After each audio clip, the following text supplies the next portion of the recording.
Jóvenes, ¿cómo están? Muy buenas tardes. Un segundito, por favor.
Ya, chicos, vamos a empezar.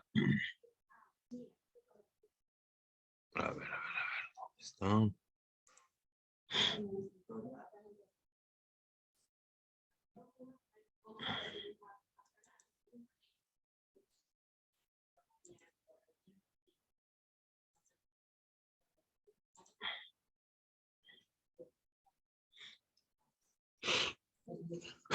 Lo primero, para disculparme por la clase que no pudimos tener el otro día, he estado bastante mal por esto del cambio de clima. Estoy recuperando la voz recién.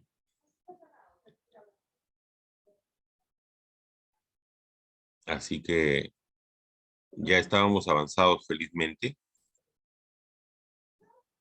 Y la próxima semana vamos a tener el primer examen, el examen parcial, que va a llevar los contenidos hasta lo que vamos a terminar hoy día, que es prácticamente lo que ya habíamos terminado hasta la clase anterior, que es los ensayos, los exámenes, los estudios controlados, observacionales controlados, que es casos y controles y estudios de cohortes, que es lo que vamos a culminar ahora.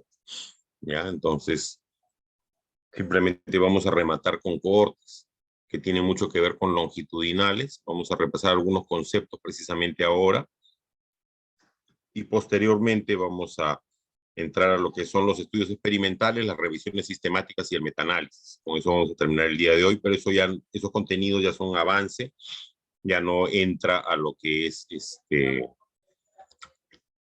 el examen. El examen va a venir solamente hasta los estudios observacionales controlados, es decir, casos y controles y cohortes. ¿Ya? Entonces vamos a repasar algunas cositas en la clase de hoy de lo que va a venir en el examen. El examen va a ser en la segunda hora, en la próxima sesión, es decir, vamos a tener clase teórica en las dos primeras y en la segunda hora, allí vamos a tener el examen. Recuerden que van a ser 20 preguntas, de las cuales las 15 primeras son, perdón, sí, está bien, las 15 primeras son, no, 15 preguntas, perdón, 10 preguntas de contenido teórico que valen cada una 0.5 puntos, ¿sí? Y luego vienen 5 preguntas de 3 puntos cada una, que son prácticas, ¿no? Y ahora vamos a repasar exactamente cómo es que va a ser, precisamente con algún ejercicio, ¿ya? Entonces, con eso les voy a quitar todas las dudas de cómo va a ser y un poco también la capacidad que tienen en el momento como para poder desarrollar los ejercicios. Entonces, vamos a empezar. A ver. Justamente ahorita que ya por fin se abrió el Educanet, que era lo que tenía problemas para poder ingresar. Por favor, chicos, en la semana pasada les di el tiempo para que pudieran rellenar la encuesta docente. Por favor, la encuesta de evaluación docente. Quiero que levanten la mano, sinceramente, los que rellenaron la encuesta de evaluación docente. No, perdón. Los que les falta rellenar la encuesta. No, los que llenaron la encuesta de evaluación docente, los que sí rellenaron, los que llenaron. Porque hay un tema. O sea, la encuesta de evaluación docente es totalmente anónima. O sea, nosotros nos dan los resultados en global, ¿sí? Pero el problema es que ya nos llamaron la atención porque todos tenemos menos de 30, 40% de llenado de encuesta de evaluación docente. Por favor, chicos, terminando la clase del día de hoy, llenen la encuesta, ¿ya? Llenen la encuesta. Si alguien tiene problemas para acceder a la encuesta, por favor, consulten con sus compañeros, pero les ruego, por favor, nosotros no tenemos forma de cotejar quién llenó, quién no llenó. Por eso les estoy pidiendo para que quede de todas maneras, como la clase queda grabada, que quede una evidencia de quiénes llenaron, porque el tiempo se los he dado. Entonces, por favor, cumplan con esto, porque recuerden que es una de las obligaciones del alumno para con la universidad. ¿Ya? Y estas críticas que ustedes hacen, que son constructivas finalmente para nosotros, nos las hacen llegar. Entonces, pero no las hacen llegar como algo personal. O sea, que, por ejemplo, Ruth Angélica o Antoinette o Kenny dicen exactamente esto del profesor, ¿no? No, hacen llegar como un consolidado, ¿no? Entonces, de todas maneras, esto sirve de manera grupal para todos nosotros. Ya, chicos, pueden bajar la mano. Gracias para todos ustedes que colaboraron con la actividad. Los que no, por favor, hay que cumplir con esta actividad, llenen la encuesta, dense 5 minutos, no les va a tomar mucho tiempo llenar la encuesta, ¿ya? Bien, vamos a pasar rapidito la asistencia ahora que ya abrió el Educanet. Les voy a pedir mucha colaboración hoy día para que puedan afinar la participación y la práctica para el examen, para que estén listos para el examen de la próxima semana. Ya, Alarcón, Apasa, Apolinario, Presente, doctor. Buenas tardes. Arribas Plata, Buenas tardes, doctor. Presente. Berna, Buenas tardes, doctor. Presente. Bustamante, Presente, doctor. Buenas tardes. Campos, Presente, doctor. Buenas tardes. Castillo,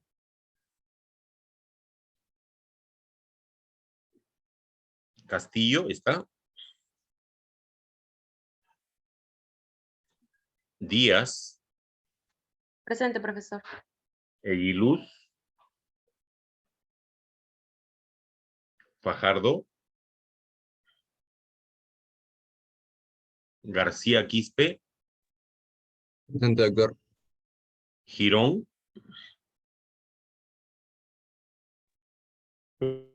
Presente, doctor. Iván, ¿cómo estás? Gutarra. Guamán, Bautista. Guamán, Hualpa. Presente, doctor. Buenas tardes. Guaita. Hurtado. Presente, doctor. Buenas tardes. Leiva. Presente. Mesa.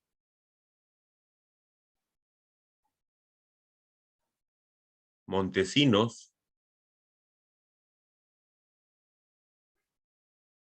Núñez. Presente, doctor. Panduro. Presente, doctor. Parra.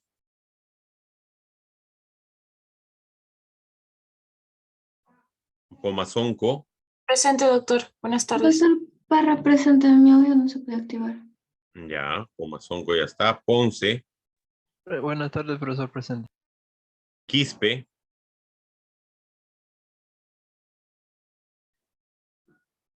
Ramírez. Presente, buenas tardes. Ramón. Presente, buenas tardes. Requejo. Presente, buenas tardes, profesor. Rivadeneira. Presente, buenas tardes, profesor. Rojas. Presente, doctor. Buenas tardes. Sandoval. Presente, doctor, buenas tardes. Santander. Sí, profe, Mavi, presente. Quería saber si podía hablar con usted o poderle mandar un mensaje en privado.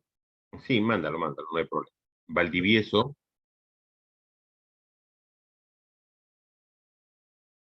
Valencia. Zavala.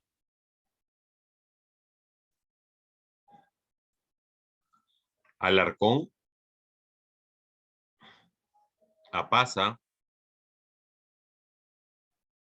Castillo. Eguiluz. Fajardo. Gutarra. Guamán. Presente, doctor. Ya. Mesa. Montesinos. Quispe. Valdivieso. Valencia. Doctor, mi compañero escribió por el grupo que sí está presente. Valencia. Valencia, ya. Zavala. Bien.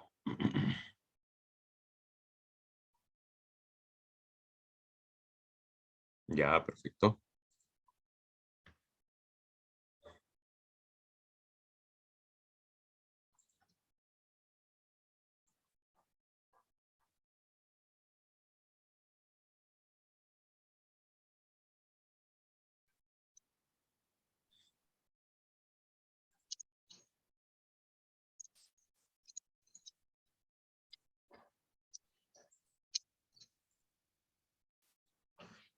Ya.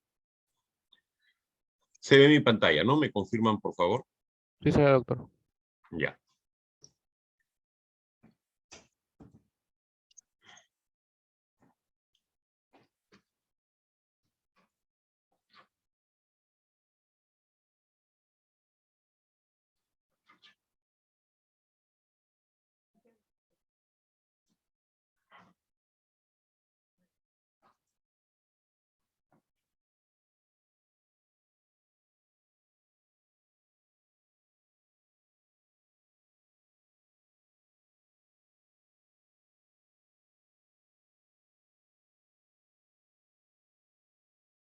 Recordando rápidamente, habíamos visto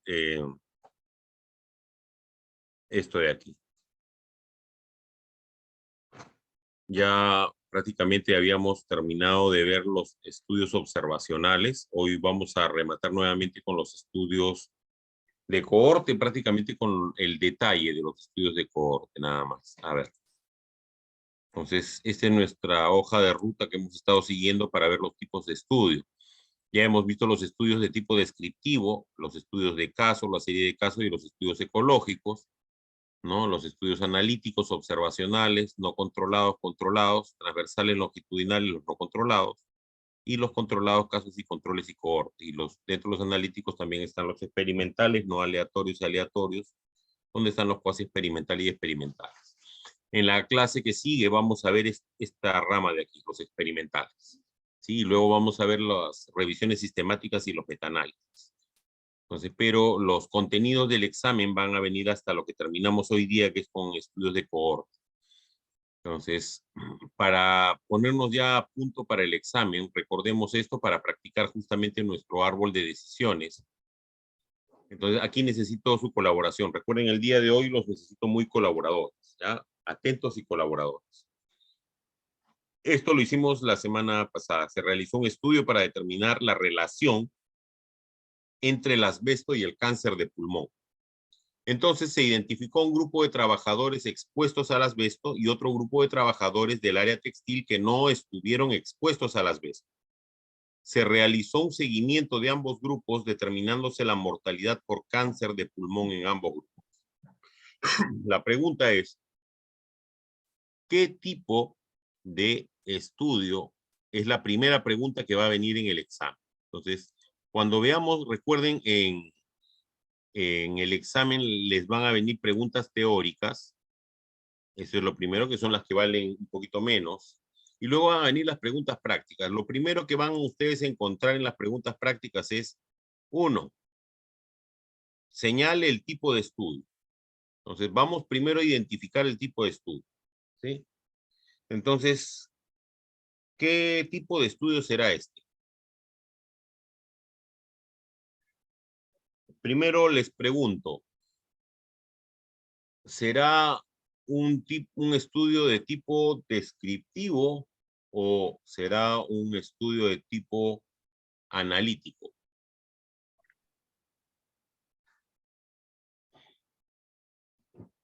Analítico. ¿Qué dicen, chicos?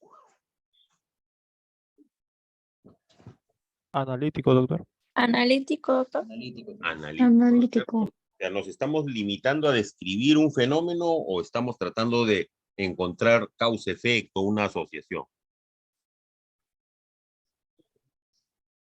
¿Qué es lo que estamos queriendo hacer aquí? Causa-efecto. Causa-efecto, ¿no es cierto? Entonces no es un descriptivo, definitivamente es un analítico, ¿no es cierto? Muy bien. Entonces, ahora la siguiente pregunta sería, es un estudio en el cual, si yo quiero encontrar una causa-efecto, entonces yo me pregunto, yo manipulo el efecto, o sea, mejor dicho, la exposición. ¿Cuál sería la exposición aquí? ¿Cuál sería la exposición? ¿El asbesto? El asbesto. El asbesto, ¿no es cierto? Entonces yo manipulo la exposición al asbesto. No. No, no es cierto. Entonces es un estudio de tipo Observacional. observacional o experimental. Observacional. Observacional. Observacional, ¿no es cierto? Porque yo no expongo al asbesto a los pacientes. Así ellos voluntariamente no se están exponiendo. No dicen, yo me voy a exponer al asbesto y a estos no los voy a exponer al asbesto. Ellos trabajaron expuestos al asbesto por cuestiones laborales y otras personas trabajaron en otra cosa y los reuní para que funcionaran como un grupo de comparación.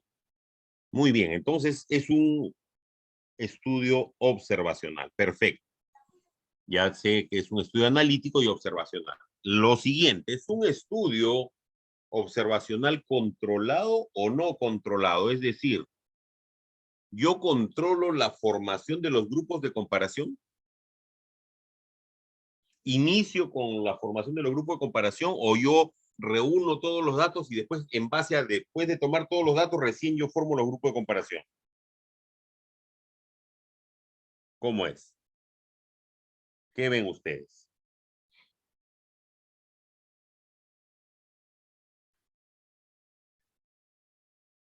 primero se forman los grupos de comparación o primero yo recojo toditos los datos y después recién en base a ello se forman los grupos de comparación. Sería Recojo controlado. los datos. ¿Mm? ¿Cómo fue? Sería Perdón. controlado. Controlado, doctor. Porque primero He separado los grupos.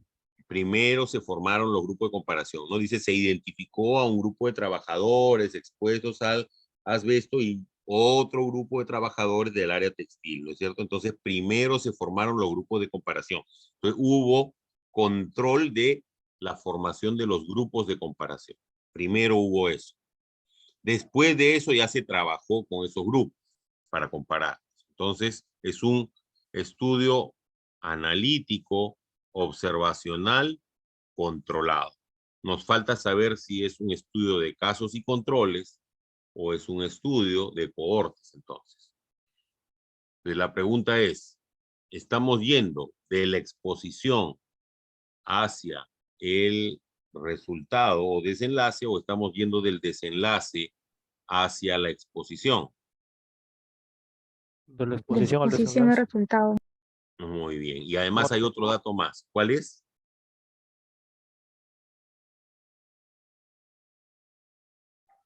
Que identifica el tipo de estudio. Un seguimiento. Se realizó un seguimiento. Muy bien. Y entonces, este es un estudio de tipo Cortes. cohortes. Muy bien. Se realizó un seguimiento, ¿no es cierto? Es un estudio de cohortes. Cohortes. Ahora, si yo simplemente en el examen yo digo, ajá, se realizó un seguimiento, entonces de repente yo podría decir, es un estudio longitudinal, ¿no? O es un estudio experimental. Hay que tener cuidado, ¿no? Porque sí es cierto, en los longitudinales yo realizo seguimiento. En los experimentales también realizo seguimiento, pero lo que hemos dicho, en los longitudinales yo no controlo la formación de los grupos de comparación. En cambio, aquí yo primero formé los grupos de comparación, no es un longitudinal.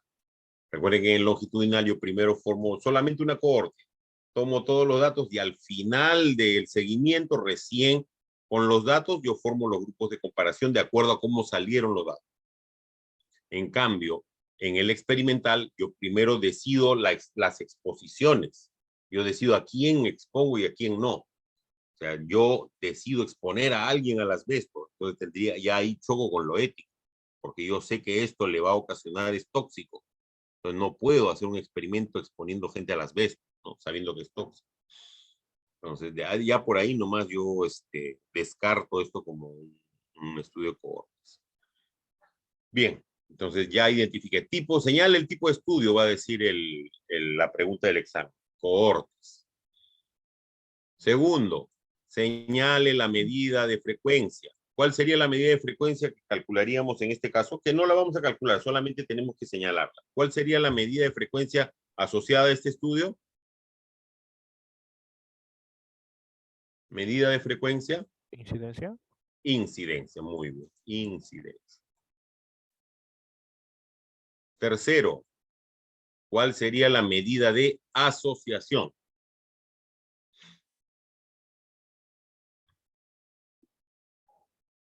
Si es incidencia, el concepto de incidencia está ligado al de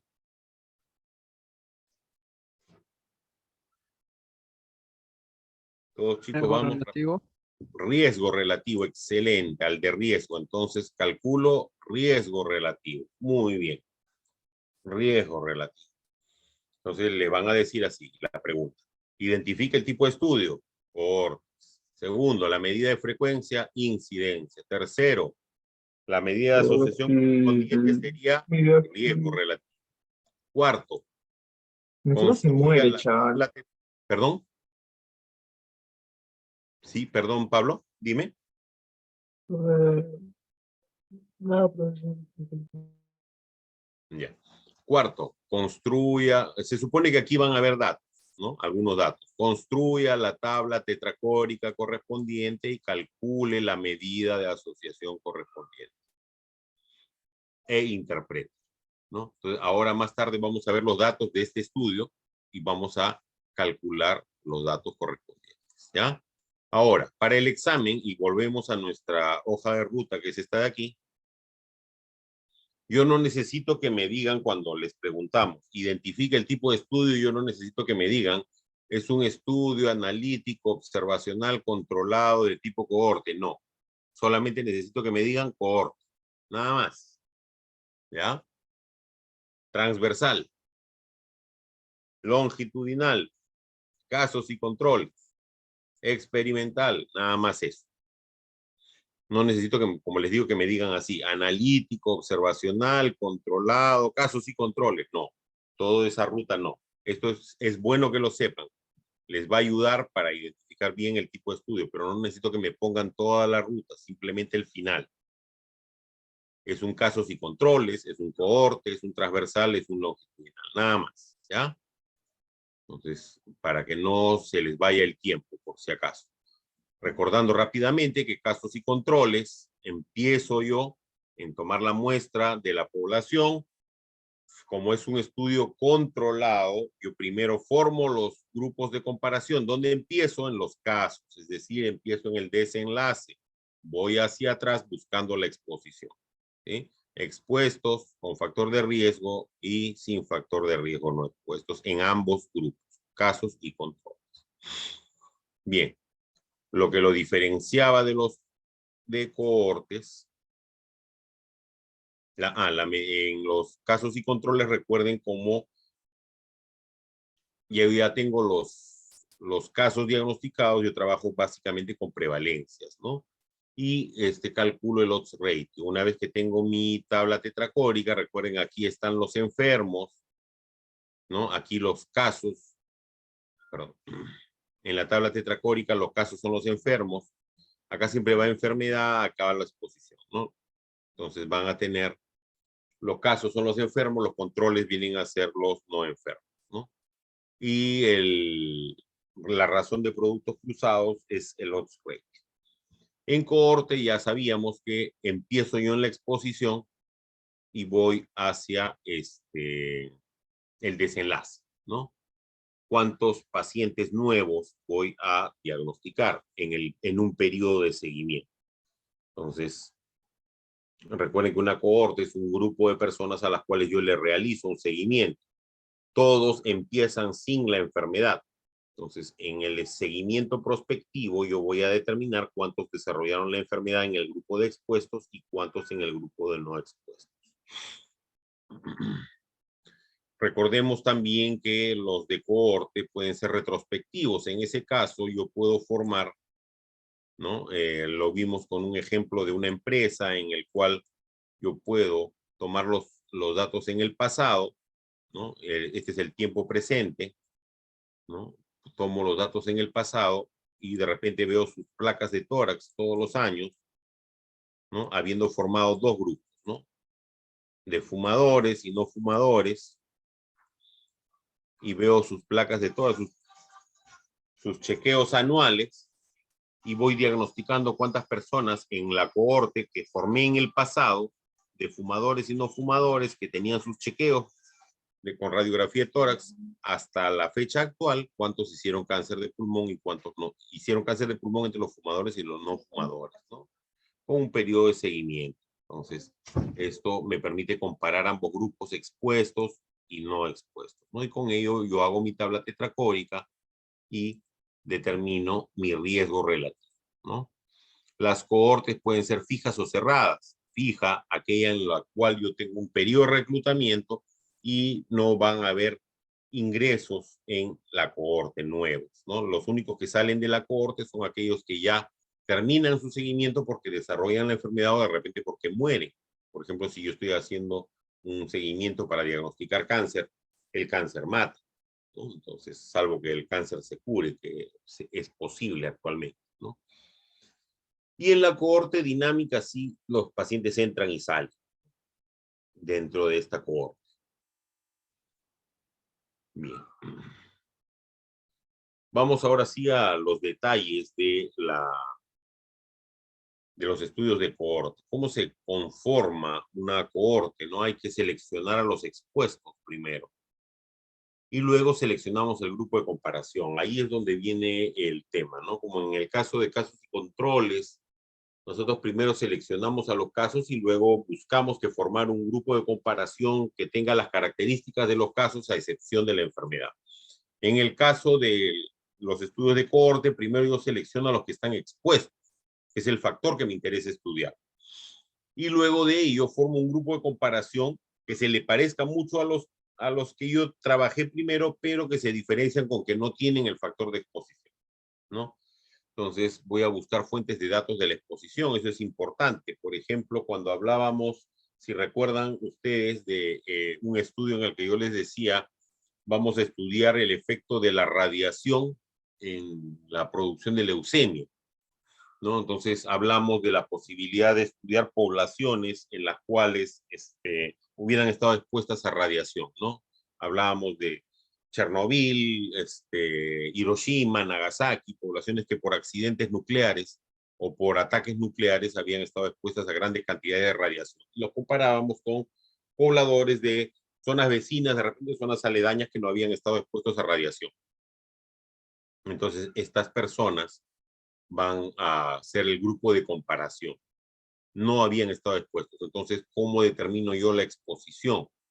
Entonces, tengo que buscar sus historiales médicos, tengo que buscar cómo es que mido yo la exposición a la radiación, ¿no? Cuáles son los medios de detección de la radiación, el sanguíneo, los medios de los aparatos de detección, cómo se mide la radiación, ¿no? Y cuáles son las fuentes de datos de la enfermedad, cómo diagnostico yo la leucemia, por ejemplo. Entonces, cómo se hace el seguimiento, aspirado medular, elementos de citogenética, en fin.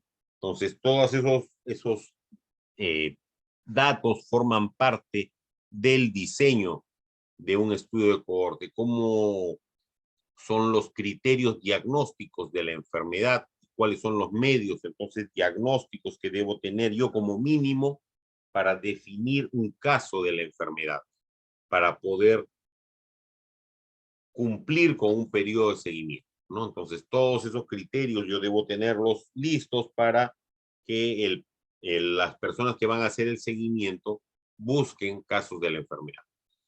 Por ende, yo debo tener también historia de cuánto tiempo debe pasar entre una exposición y el desarrollo de la enfermedad. Debo tener una exhaustiva revisión de la teoría para saber más o menos cuánto tiempo debo esperar para que se produzca un evento luego de una exposición.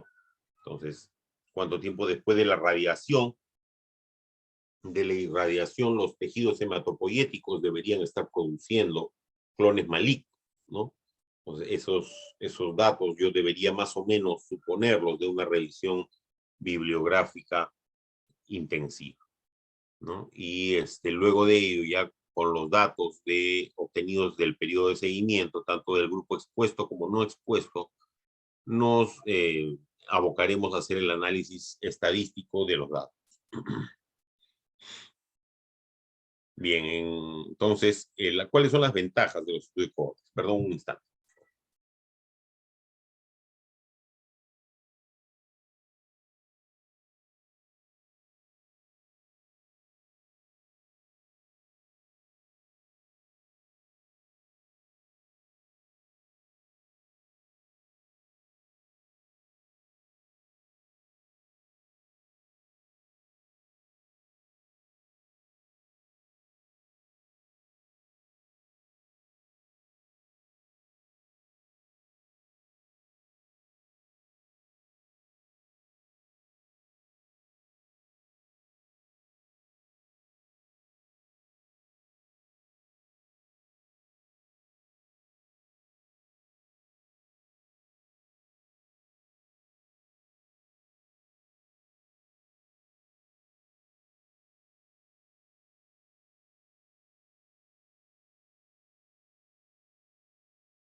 Esto ya lo habíamos hablado también anteriormente, es el único método para establecer directamente la incidencia. Esto ya nos queda como una relación que debe salir inmediatamente y esto les va a ayudar a ganar tiempo en el examen también. Cohorte, frecuencia, incidencia. Incidencia luego tiene que ver con riesgo. Por ende, la medida de asociación es riesgo relativo. No puede haber manera de confundirse, por favor. Por esa razón no hay medios puntos en esas preguntas. Cohorte, incidencia, riesgo relativo. ¿Ya?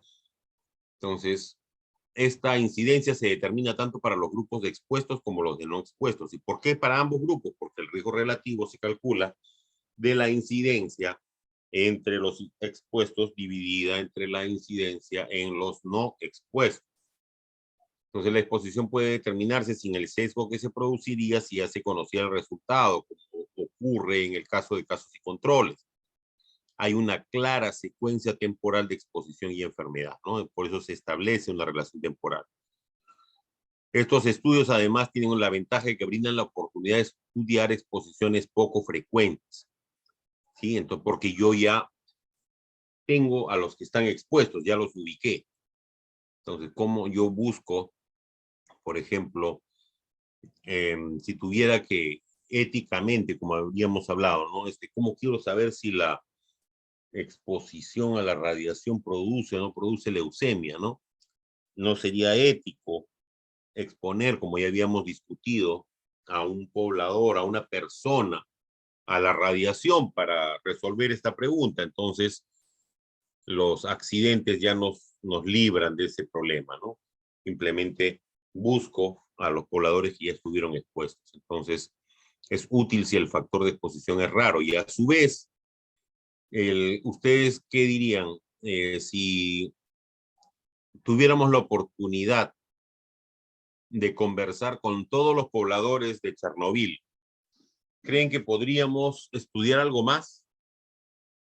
¿Qué más podríamos estudiar? ¿Algún otro desenlace? ¿Qué se les ocurre?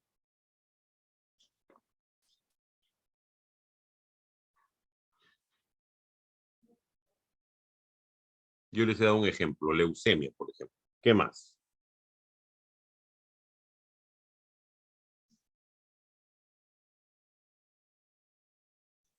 ¿Neuropatía? ¿Cuál, perdón, Edwin? ¿Neuropatías?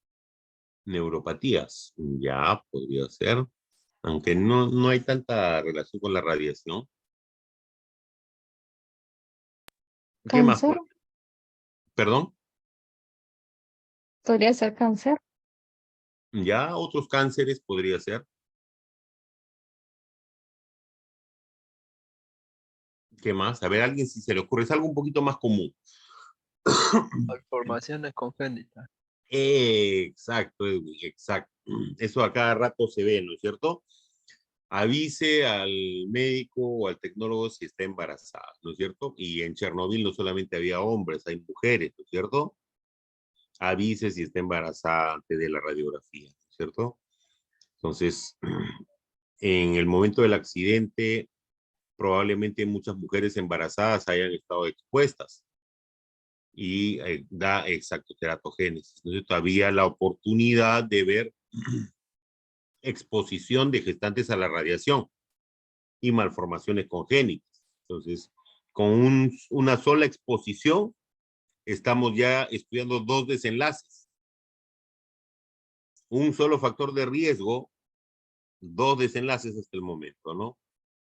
Después, no sé si llegaron a estudiar en fisiopatología anemia aplásica, pero creo que sí en fisiología 1, ¿verdad? Anemia aplásica, vieron un caso, ¿no es cierto?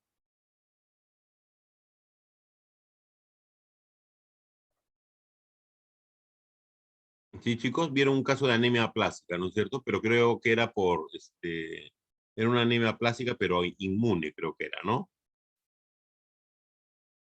Pero la anemia aplásica puede darse por radiación también, ¿ya? Entonces, podría verse, una sola exposición, estamos hablando ya ahí de 3 desenlaces, ¿no?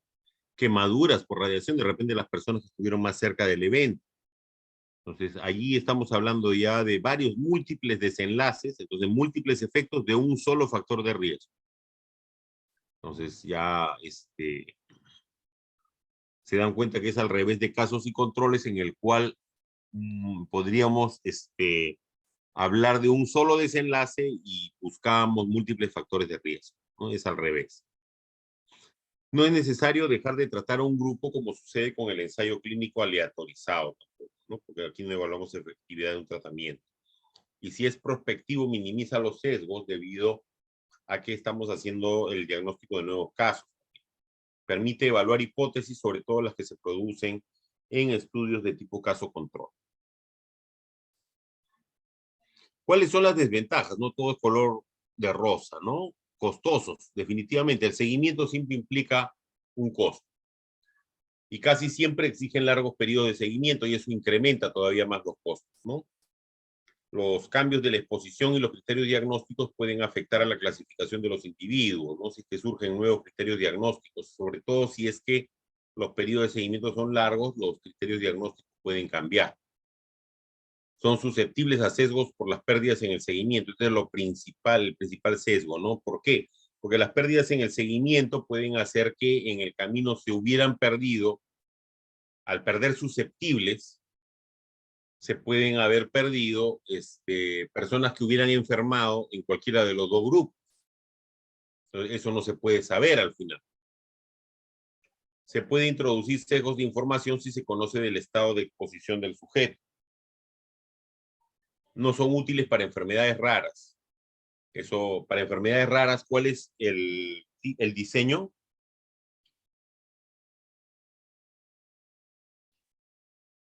¿Qué diseño usamos para enfermedades raras?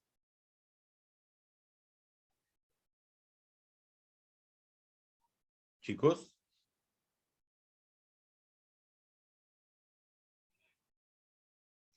Para una enfermedad rara, ¿qué diseño usamos?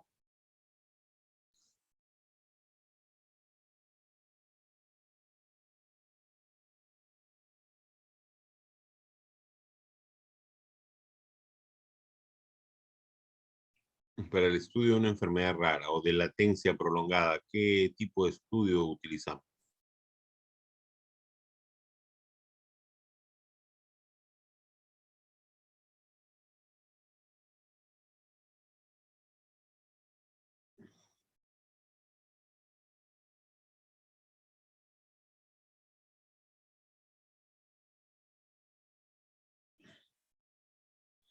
Chicos, ¿qué pasó?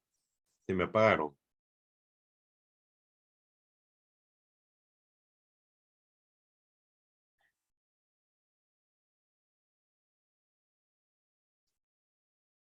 Si yo tengo un cáncer raro, ¿qué tipo de diseño podría utilizar para su estudio?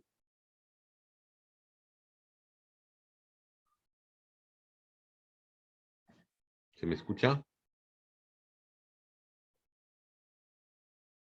Sí, se lo escucho, doctor, pero no recuerdo.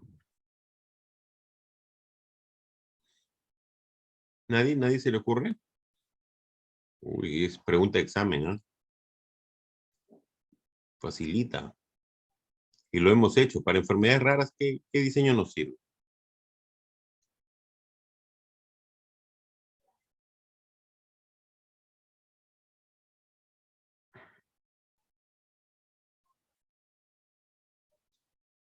Y sí hicimos el ejemplo, hasta con ejemplo lo hicimos.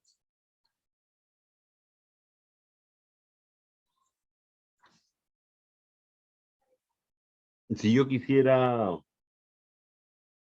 estudiar factores relacionados a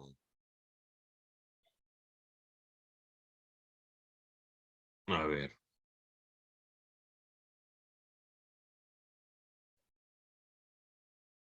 al desarrollo de fibrosis quística, de repente, que en el Perú casi no hay. O de sarcoidosis. Sarcoidosis en el Perú hay muy, muy poco. ¿Qué tendría que hacer?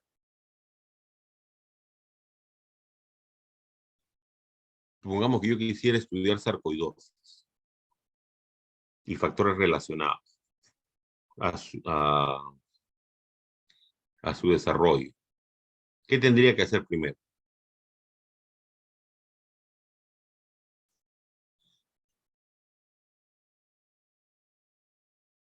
Por lógica, ¿qué tendría que hacer primero? Si una enfermedad es rara.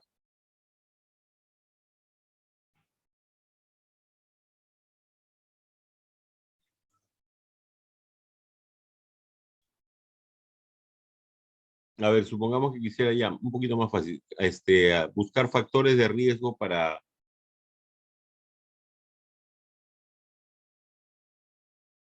el desarrollo de cáncer renal. A ver, ¿qué no es tan frecuente? Cáncer renal, por ejemplo. Cáncer de riñón. ¿Qué tendría que hacer? Cáncer primario de riñón. ¿Cómo estudiarían eso?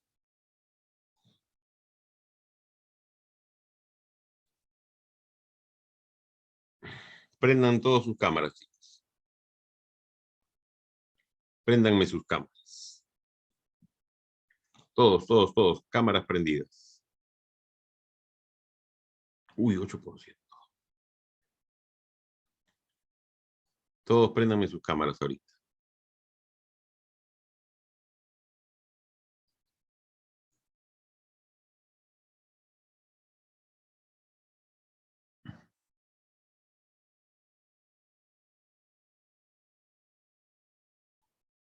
Todos. Cámaras prendidas, por favor. Cámaras prendidas, todos.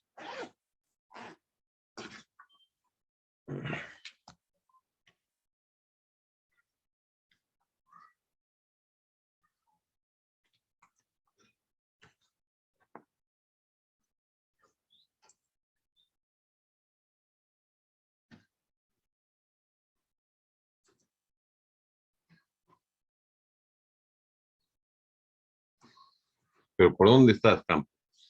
¿Estás en transporte público? Pero ahorita estoy por pro estoy. Ya. No voy a hacer que te secuestren, ya. Todos los demás, a ver, los demás no están en pro. Ya, rápido, prendan su cámara. Harold, Andrea, Lisette, Yandira, Astrid. Rapidito.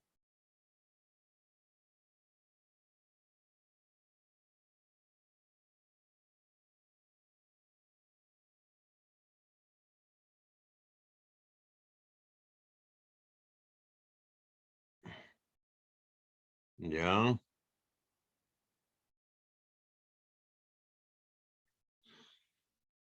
Ya, a ver, vayan prendiendo sus cámaras, a ver, rapidito.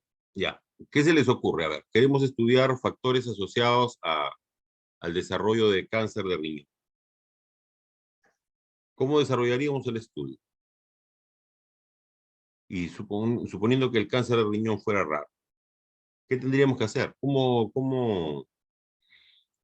A ver, hagamos una hipótesis. Supongamos que hay un factor que se asocia con cáncer de riñón. Inventemos un factor, hagamos una hipótesis. Supongamos un factor que se asocia a cáncer de riñón. Cualquiera.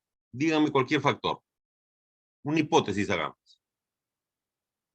No necesariamente que sea cierto. Iván, Nicole, Harold, Lisette, Astrid, Andrea, sus cámaras. ¿Cuál? Hipertensión. Ya, supongamos que la hipertensión fuera un factor asociado a cáncer de riñón, pero sabemos que el cáncer de riñón es raro, ¿ya? Ya. Entonces, ¿cómo hacemos para demostrar esta hipótesis? Jerry nos ha lanzado esa hipótesis. Diseñemos un estudio. Queremos encontrar asociación. Láncenme ideas, lluvia de ideas. Piensen. ¿Qué hacemos? ¿Cómo diseñaríamos? ¿Cómo demostramos eso? no tenemos muchos recursos, no tenemos mucho dinero, no tenemos mucho tiempo. ¿Cómo haríamos?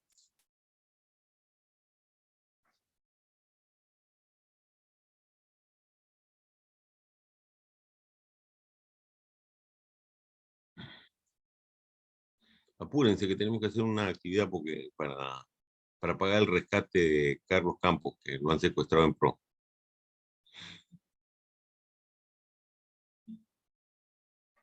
Piensen ideas. Podemos A ver. pensar o buscar qué pacientes que están con cáncer en ese momento estén cursando una hipertensión arterial. Ya, empezamos por Y eso. otra persona. A ver. Perfecta idea ayer. Entonces, ¿a qué suena? ¿A qué tipo de diseño nos suena eso? A casos y controles. Casos y controles, ¿no es cierto? Entonces, ¿qué casos serían? ¿Cuáles serían nuestros casos, Jerry? A ver, Yerlin ya dio la idea. A ver, vamos por... ¿Quién quiere continuar la idea de Yerlin? A ver, Yerlin nos ha dado una idea. ¿Quiénes serían los casos? ¿Quién lo ayuda? A ver, una de las chicas que lo ayude.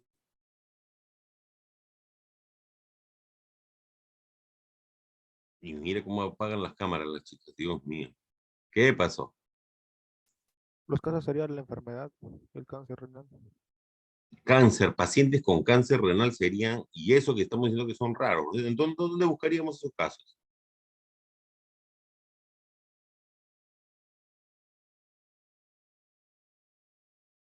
¿Dónde juntaríamos casos de cáncer renal si sabemos que son raros?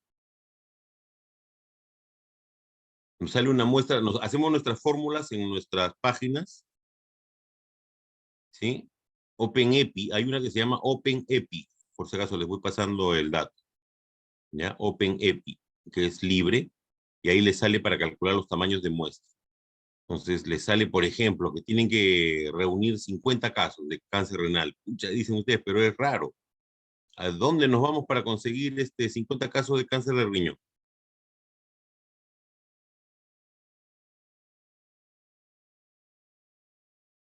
En Perú, doctor, según tengo entendido, hay un Instituto Nacional de Enfermedades Neoplásicas. Ahí podremos buscar. Claro, nos vamos al Instituto Nacional de Enfermedades Neoplásicas, ¿no es cierto?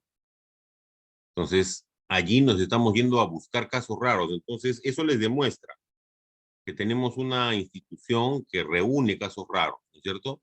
De repente, si queremos buscar, hacer un estudio sobre una enfermedad rara, ¿ya? Que afecta a solo niños, ¿a dónde nos vamos?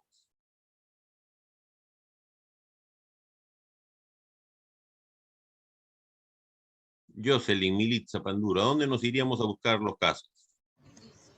Podríamos ir al Hospital del Niño, ¿no? Que pues, Al queda un Hospital poco del por ahí. Niño, ¿no? O también conocido al Instituto Nacional de Salud del Niño, ¿no? Y si quisiéramos estudiar, por ejemplo, colestasis intrahepática del embarazo, que es una enfermedad rara hepática que ataca a las gestantes, Kelly Requejo, ¿dónde irías a buscar esos casos?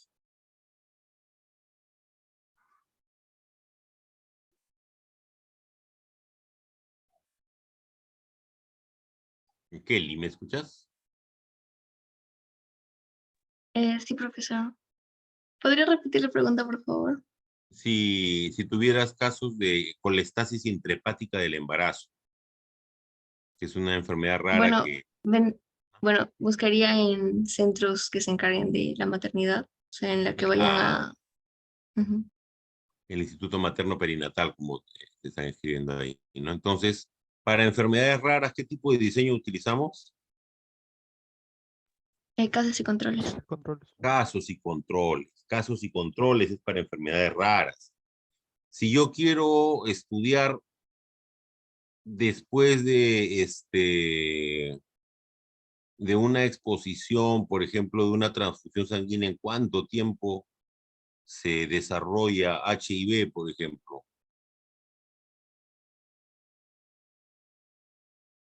¿Cuánto tiempo debería pasar? O después de fumar cáncer de pulmón.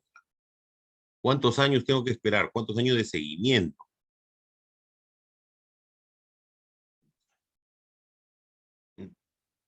Podemos Décadas, hacer profesor. años, ¿no es cierto? Bastantes años. Entonces, ¿qué nos conviene? ¿Hacer un cohorte o un casos y controles? No, cortes. ¿Sí? ¿Qué dicen todos? No, casos y controles, sí. Casos y Trabajar para controles, ¿no? ganarles. Entonces, ¿qué cosa es lo que deberíamos hacer? Para estudiar tabaco y cáncer de pulmón, Personas con cáncer, buscar personas con cáncer. ¿no? Entonces, buscar los pacientes que tienen cáncer de pulmón y otro grupo que no tienen cáncer de pulmón y ver en el pasado si es que tenían el hábito de fumar y los que no tenían el hábito de fumar. Entonces, eso nos dice la relación. Lo ideal sería ver un par de cohortes, ¿no? Fumadores y no fumadores y ver quiénes desarrollan cáncer de pulmón y quiénes en cada uno de los grupos.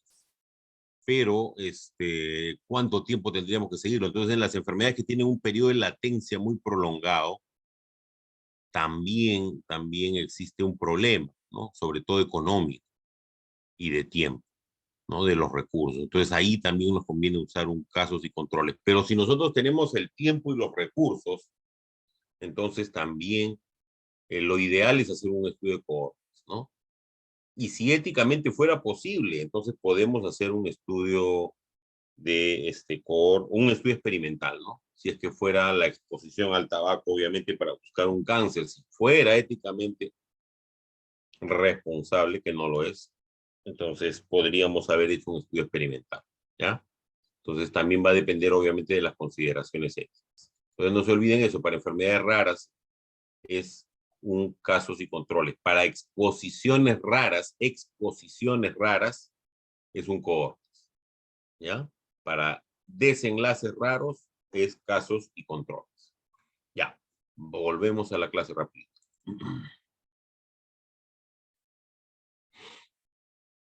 Bien, entonces, por eso los estudios de cohorte no son útiles para enfermedades raras. Para eso son los casos y controles, salvo que el riesgo atribuible sea muy alto.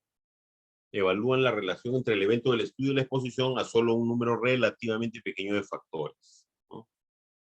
Necesita registros adecuados, eso sí es importante, pero no tanto porque buscamos en el pasado, sino porque la calidad del registro debe ser buena. Porque recuerden de que no son solamente ustedes los que toman los datos, entonces todo el grupo que recolecta los datos debe hacerlo de manera uniforme. Y los instrumentos con que se recolectan los datos también deben estar calibrados y todo el mundo tiene que usarlos de la misma manera. Si ustedes están tomando, por ejemplo, pesando a los pacientes, entonces las máquinas, las balanzas tienen que estar calibradas. Todo el mundo tiene que tomar y pesar y tallar, por ejemplo, a los pacientes de la misma manera, con la misma técnica. Y eso se tiene que hacer durante todo el periodo de seguimiento, ¿no?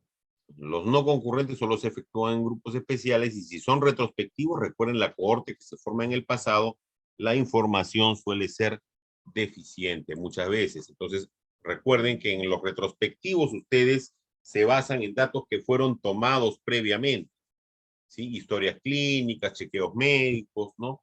Registros de algunas empresas que toman chequeos, entonces a veces los datos no estuvieron bien tomados, hay que confiar en ellos. Entonces, a veces puede ser información poco confiable. Los objetivos, por ejemplo, si son de edad, esperanza de vida, la cohorte, tasas de cáncer cervical en mujeres nacidas en el pasado, factores de riesgo, cáncer de pulmón en individuos que fuman, pronóstico, tasa de supervivencia en mujeres con cáncer cervical o diferentes cánceres. Estos son ejemplos nada más, ¿no? Prevención, disminución de la incidencia de cáncer de hígado después de vacunación versus hepatitis B.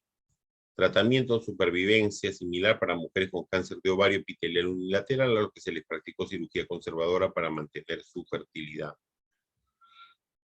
Como esto ya lo hemos visto en los longitudinales, el seguimiento es la piedra angular del estudio de cohorte, ¿no? Tanto como en el longitudinal, y sus fallas condicionan sesgos y hacen que el estudio no sea interpretable, sobre todo si es que la pérdida de pacientes es superior al 30%.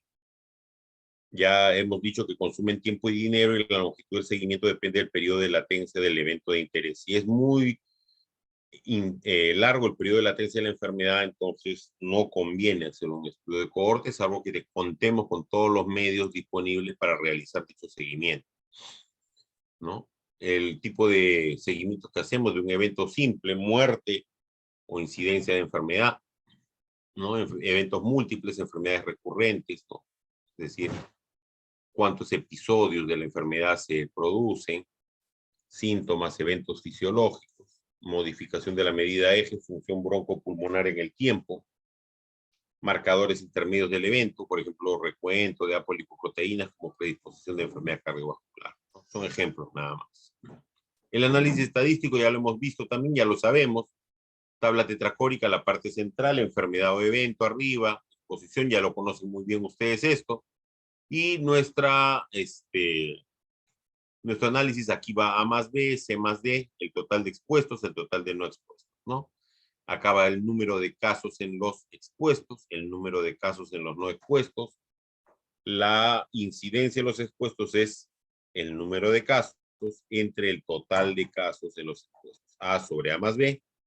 La incidencia en los no expuestos, el número de casos en los no expuestos, dividido entre el total de casos en los, perdón, entre el total de no expuestos, C sobre C más D. Esto se llama riesgo relativo o razón de incidencia acumulada. Nosotros lo vamos a seguir llamando riesgo relativo. Pero también hay otro análisis estadístico cuando nosotros contamos con la densidad de incidencia. ¿Se acuerdan? Personas año. ¿Se acuerdan cuando calculábamos la densidad de incidencia? Personas año, el total de seguimiento en las cohortes dinámicas. ¿Cómo hacemos cuando tenemos cohortes dinámicas? Es más fácil todavía de calcular. Ustedes calculan el total de seguimiento de los expuestos y de los no expuestos, ¿correcto? Aquí no se arma tanto tabla tetracórica, solamente calculan todo el tiempo de seguimiento de los expuestos y el tiempo de seguimiento de los no expuestos. El otro dato que les interesa es cuántos casos hubieron entre los expuestos y cuántos casos hubieron entre los no expuestos. Luego vamos a calcular el riesgo relativo. ¿Cómo es? Número de casos entre los expuestos dividido entre el total de tiempo de seguimiento entre los expuestos. ¿Cuántas personas año, por ejemplo, hubieron entre los expuestos? Dividido entre el número de casos entre los no expuestos, dividido entre el tiempo de seguimiento entre los no expuestos. Nada más.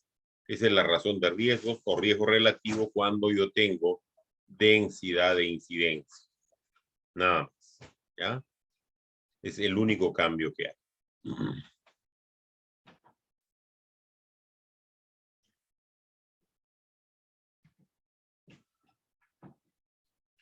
Bien. Sesgos. Las fuentes de error que vienen en estos estudios. Primero, los sesgos de selección, es decir, que los propios individuos del estudio se autoseleccionen en qué grupo quieren estar. Los participantes pueden ser más sanos o al contrario pueden presentar factores de riesgo, que hayan pérdidas durante el seguimiento, que las tasas de seguimiento difieren entre expuestos y no expuestos. Este es el principal problema, ¿no?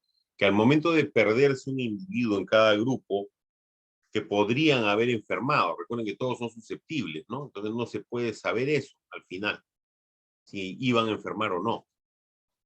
Entonces se tiene indicio de que las tasas del evento entre los que abandonan pueden diferir entre expuestos y no expuestos. Los sesgos de información, aunque estos son más problemáticos como el sesgo de memoria en casos y controles, porque ellos tienen que recordar información, pero aquí básicamente es cómo recolectamos la información, ¿no? Entonces la cosa es que todos recojan la información de manera homogénea, todas las personas que tienen que hacer el seguimiento, ¿no? Las comorbilidades también pueden hacer que se siga más a las personas que están más enfermas, ¿no? Y que haya una mala clasificación en la exposición en el evento porque no se ha puesto de acuerdo a todos los investigadores en las definiciones de caso. Bien. Aquí tenemos las cifras, finalmente, para concluir esta parte del estudio de las bestias. Ya hemos definido de que se trataba de un estudio de cohortes. Entonces ahora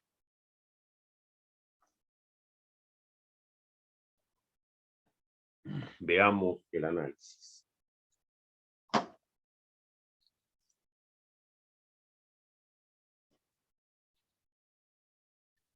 Bien. Acá tenemos cuántos murieron por cáncer,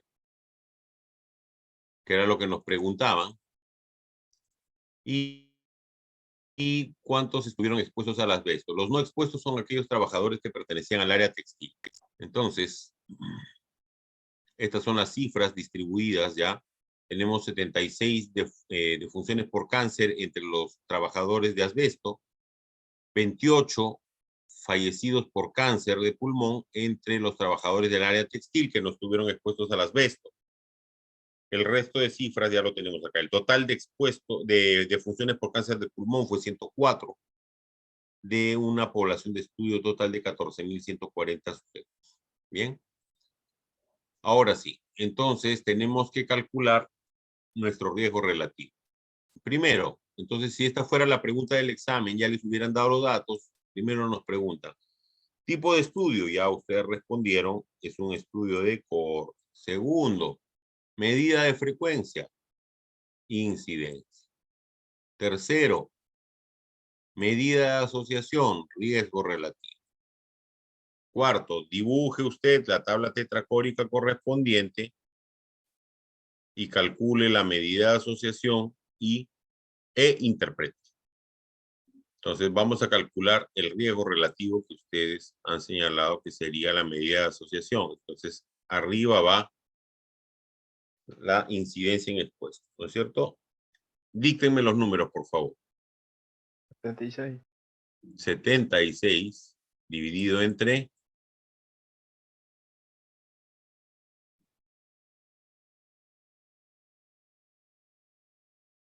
104.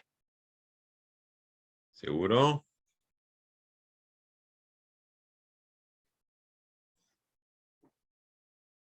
¿76 entre? A ver, arriba, ¿qué cosa va? 6.245. 6.245. Incidencia en expuestos. Recuerden, incidencia en expuestos es, miren acá. Chicos, miren aquí. Incidencia en expuestos es el número de casos en expuestos dividido entre el total de expuestos. Eso es incidencia en expuestos. Dividido entre la incidencia en no expuestos. ¿Qué sería la incidencia en no expuestos? 28 sobre 7.895. Muy bien. El número de casos en los no expuestos dividido entre el total de no expuestos. Entonces, arriba, ¿cuánto va? 0,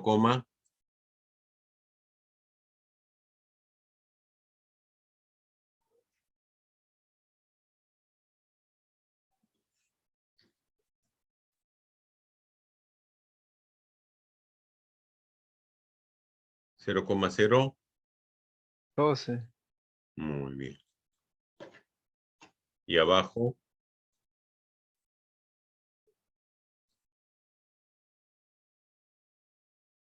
Redondeado. 0,03.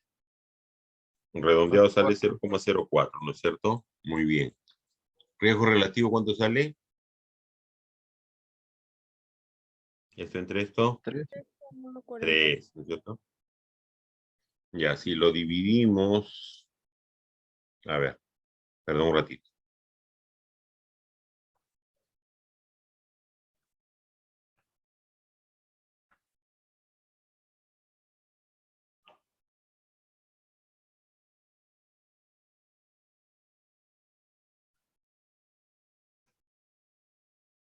Muy bien.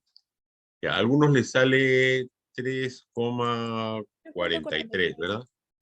Claro. Cuando se redondea este de abajo a 0,004, obviamente sale 3, ¿ya? Pero sí, si se toman toditos los decimales sin redondear, sale 3,43. Igualito, sale más de 3, ¿no es cierto? 3 o más de 3. No hay problema. Cualquiera de las respuestas me resulta válida ahí. Si solamente se redondeara acá a milésimo, sale 3, exacto. Perfecto. Vamos a hacer una cosa, para efectos ahorita de la interpretación nada más, para practicarla, vamos a redondearlo a 3, ¿perfecto? ¿Ya? Para quien me ha interpretado ahorita, o sea, para quien me ha dado el resultado de 3.43, vamos a redondear. Por favor, vamos a tomarnos esa licencia. Quiero interpretarlo ahora sí. A ver, ¿quién me ayuda con la interpretación? Una mano levantada, a ver, rapidito. ¿Quién me ayuda con la interpretación? Vamos a interpretarlo rapidito nomás.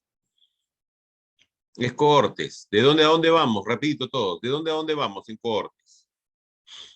Para ayudarnos con eso primero. Para darnos un orden. ¿De dónde a dónde vamos en cohortes? De exposición a enfermedad. Muy bien, de exposición a enfermedad. Entonces, vamos a comparar. ¿Qué grupos vamos a comparar? Los expuestos y inexpuestos. Muy bien. Entonces, ese es el tenor que vamos a hablar al momento de hacer la comparación. Listo. ¿Quién los compara? Vamos.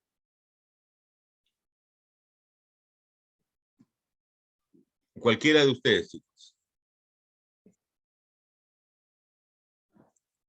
Serían las personas que mueren por cáncer de pulmón. No. tienen- Espérate, Moisés.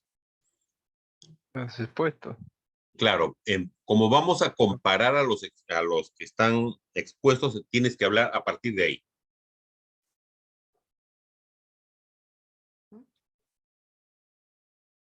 Las personas expuestas al asbesto. Claro, porque tú vas a hacer esto, escúchame. Vas a comparar los expuestos al asbesto contra los no expuestos al asbesto. Eso es lo que debes decir. Ya, ahora sí empieza.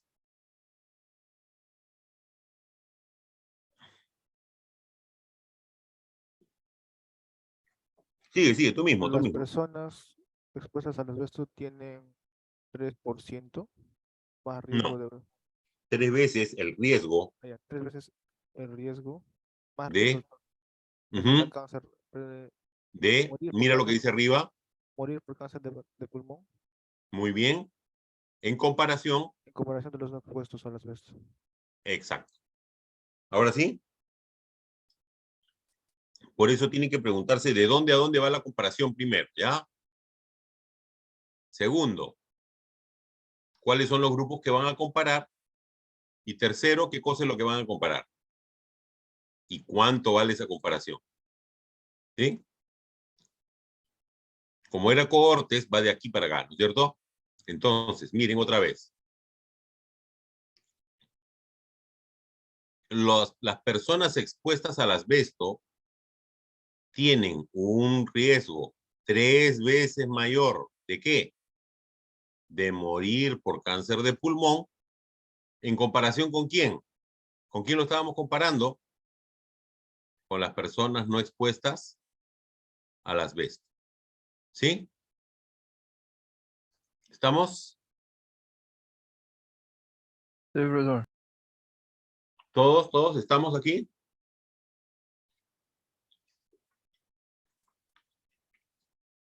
Chicas, no las escucho. No quiero jalados la próxima semana. Sí, doctor, sí se entendió. Ya. Ahora vamos a hacer el siguiente ejercicio. Supongamos que fueran un estudio de casos y controles. Yo sé que es de cohortes. Supongamos que hubiéramos hecho nuestro análisis y hubiera salido que fuera un casos y controles, ¿correcto? ¿Estamos en ese escenario todos? Yo sé que es cohorte, pero supongamos que hubiéramos hecho nuestro análisis y que hubiera salido un casos y controles. Entonces, hubiera sido así, miren. Primero, ¿qué tipo de estudio es? Casos y controles. Segundo, medida de frecuencia. ¿Cuál sería? Odds ratio. No, frecuencia. Eh, ¿Ciencia? prevalencia. ¿Cuál? Prevalencia. Prevalencia, muy bien. Medida de asociación. Ahora sí. Odds Odds ratio. rate. Odds ratio. 4. Productos Dibuje su tabla tetracórica correspondiente, que ya saben que es igualita. La tabla tetracórica no cambia el orden. Es igualita, exactamente. Arriba va enfermedad, aquí va exposición. Si no sino aquí igualita, no cambia para nada. Calcule la medida de asociación e interprétela. Entonces vamos a calcular el odds ratio. El odds ratio es todavía más fácil de calcular, ¿no es cierto? Entonces, vamos a calcularlo. Arriba, ¿qué cosa va? Díctenme. 76, productos cruzados. Exacto, 76 por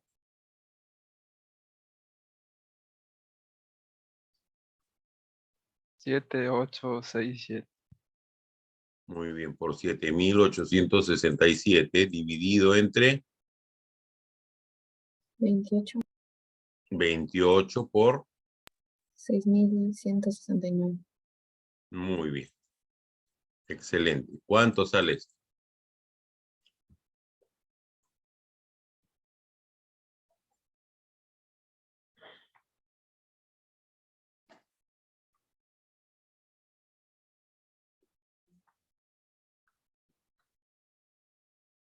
$3.58. ¿Sí? ¿358 sale?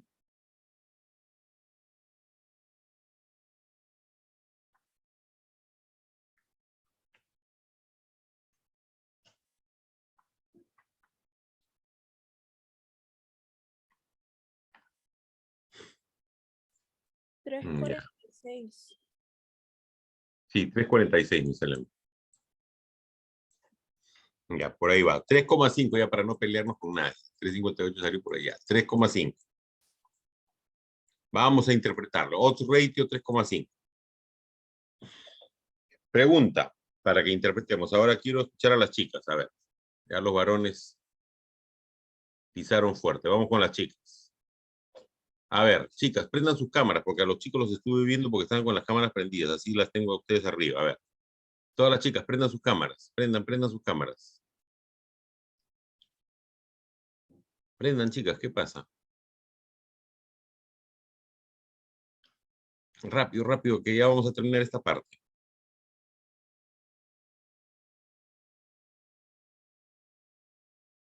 Uy, Dios mío, ¿qué pasa? Que hoy día están, pero... No se me demoren, que justamente el día de hoy este ejercicio todavía es como para que ya queden bien listos todos para el examen, ¿ah?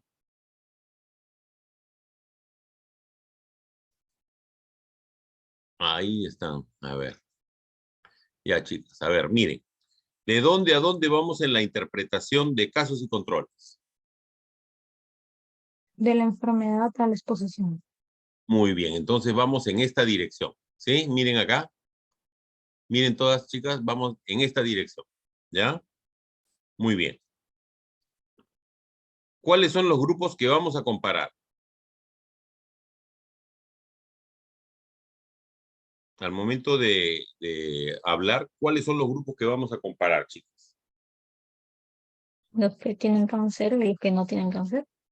Ya, en todo caso son los que murieron por cáncer de pulmón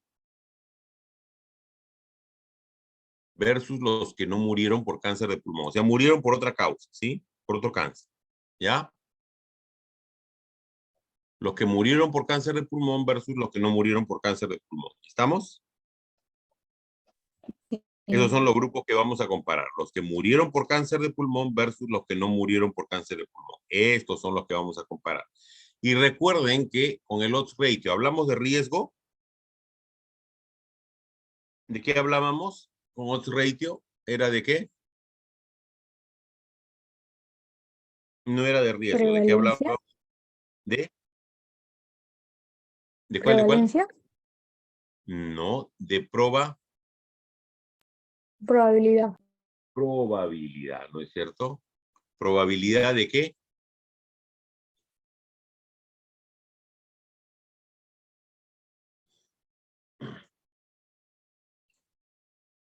Probabilidad de Del riesgo, ¿no? De tener el riesgo. exposición. De exposición. En este caso, para este caso en particular, es de la exposición al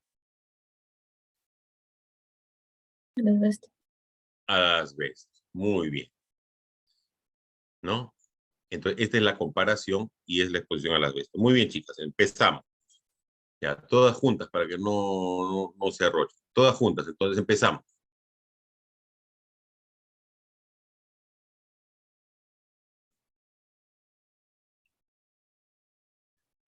Puede ser los pacientes con defunción por cáncer Los que murieron tienen por 3 cáncer puntos, tienen que murieron por cáncer tienen 3.5 más probabilidad de la exposición al asbesto que los en pacientes que comparación no fallecieron por cáncer, que no fallecieron, ¿no? Por cáncer, o por esa causa de cáncer. por cáncer de pulmón. Exacto. Las personas que fallecieron por cáncer de pulmón tienen 3,5 veces más posibilidad de haber estado expuestos al asbesto en comparación con aquellos que no fallecieron por cáncer de pulmón. Así de sencillo. ¿Sí? ¿Se entendió? ¿Sí? ¿Se entendió, chicos, chicas? Sí, profesor. ¿Sí, chicas? ¿Se entendió? Sí, La doctor. forma de interpretar, Claro, ¿sí? doctor. ¿Todas? ¿Sí? Ya. Entonces, recuerden la dirección y lo demás es comparar los dos grupos. Ustedes ya saben de dónde a dónde, ya saben cuáles son los grupos que van a comparar. Usan el numerito y utilizan la comparación que está al otro lado, nada más. Así de simple, así de sencillo. Y el cálculo es muy sencillo también, ¿ya? Entonces, no se me confundan. Y recuerden nada más, riesgo es en cohortes. En casos y controles es probabilidad, no es riesgo, ¿sí? Es probabilidad. Muy bien. Para que terminemos, recordemos una vez más de que esto era un estudio de cohortes. Estamos hablando de riesgo, ya sabemos cuáles eran nuestras cifras y miren esto. Les adjunté el resultado que hizo un software estadístico, ¿ya? Y miren esto que yo también les enseñé. El intervalo de confianza al 95%, para terminar de rematar este concepto que también les di. Miren aquí, por favor. ¿Ya? Con un intervalo de confianza al 95% para que recuerden este concepto. Aquí está la tabla tetracórica. Enfermos sanos, expuestos, no expuestos, exactamente igual. Riesgo en expuestos, riesgo en no expuestos, riesgo relativo 3,43 porque aquí no redondearon. Y el intervalo de confianza, es decir, 3,43 más menos, salió el mínimo 2,22 y el máximo 5,28. Es decir, si nosotros lo graficamos, salía así. Recuerden que esto es así. El 1, ¿se acuerdan? Riesgo relativo era así. Riesgo relativo igual menor que 1. ¿Se acuerdan qué cosa era? ¿Qué significaba riesgo relativo menor que 1? ¿Qué era? Cuando el riesgo relativo era menor que 1, ¿qué significaba? Un factor protector, efectivamente, porque la incidencia, recuerden que el riesgo relativo es incidencia en expuestos dividido entre la incidencia en no expuestos. Entonces, si la incidencia en los no expuestos es mayor que la expuestos, entonces significa que acá lo tengo, el factor es protector, cuando es menor que 1. Y cuando el riesgo relativo es igual a 1, ¿qué significaba eso? No hay asociación. No hay asociación porque mi incidencia en expuestos es exactamente igual a la incidencia en un expuesto, porque esto es una fracción. Es igual. El numerador es igual al denominador, por eso sale 1. Y entonces, cuando yo uso los intervalos de confianza, cuando el intervalo de confianza, sí, el límite inferior y el superior, incluyen al 1, o sea, sale, por ejemplo, entre 0,8, el mínimo, y 3,2, por ejemplo, así, incluyen al 1, es como si fuera igual a 1, ¿no? ¿Se acuerdan eso? Ya pierde poder estadístico. No tiene significancia. Es como si fuera igual a 1 porque incluyen al 1. Ahora, ¿qué les parece este resultado? Miren este intervalo de confianza. Es decir, sale así. El mínimo acá sale 2,22 y el máximo le sale por acá 5,28. Si lo graficamos, ¿no? Con 3,43 por acá. Si lo graficáramos sería así. Así. ¿Qué les parece? ¿Es significativo o no es significativo? Significativo. Es significativo. Es significativo porque no incluye al 1. ¿Correcto? No incluye al 1. Entonces, nosotros no les pedimos esto porque no tienen las fórmulas para calcular, ¿ya?